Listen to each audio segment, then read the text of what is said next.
Il-Partit Laburista se jkompli jiġġedded u jsaħħaħ l-istrutturi tiegħu propju f'sena tant importanti għalih, is-sena li fiha qed jiċċelebra il-100 sena mit-twaqqif tiegħu. Il-Konferenza Ġenerali Straordinarja ta' nhar il-Ħadd illi se jtella l-Partit Laburista se tkun il-punt ta' tluq għal diskussjoni fuq it-tiġdid u t-tisħiħ tal-istrutturi tal-partit. F'konferenza tal-aħbarijiet, il-President tal-Partit Laburista, Daniel Mikallef, spjega li l-partit qed iħares lejn dan il-100 anniversarju bħala opportunità biex jibqa' relevanti għaż-żminijiet. Normalment fil-politika aħna mdorrin naraw partiti politiċi jgħaddu minn proċessi ta' tiġdid jew daw tip ta' diskussjonijiet meta jkunu fi kriżi, meta jkunu f'diffikultà. Aħna ma rridux li daw id-diskussjonijiet isiru f'dawk il-kuntesti biss, qed nantiċipaw dan kollu, qed infasslu dan il-pjanu daw id-diskussjonijiet biex inġeddu l-Partit Laburista propju biex nevitaw daw l-eventwalitajiet u l-partit ikompli jiġġedded u nieħdu din l-opportunità mhux biss biex inħarsu lejn il-passat imma biex infasslu il-futur ta' dan il-partit.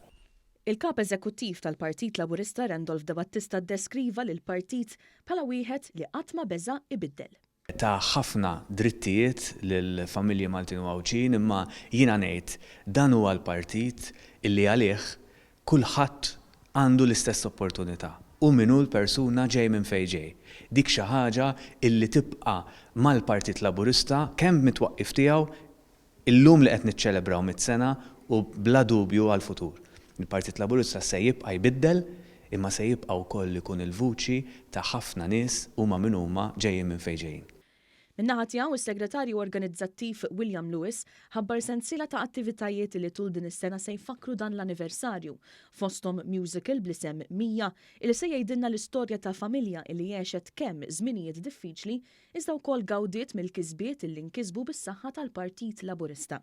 Dan apparti dokumentarju li se jixxandar fuq l-istazzjonijiet One dwar l-istorja tal-Partit Laburista, kif ukoll esibizzjoni storika li se tkun qed iddur il-lokalitajiet Maltin. Ħankun qed norganizzaw seminar speċifiku fuq l-involviment tan-nisa fl-isport illi sfortunatament illum f'ċertu setturi ta' sport bħal coaching uffiċjali u amministrattiv hemm noqqas ta' sem tan-nisa. Għaldaqstant din il-seminar li ħanagħmlu ħanippruvaw li inqajmu dal-awareness u nippruvaw li ikun hemm paper ta' diskussjoni biex il-gvern ikompli jaħdem fuqu u tiġi implementata.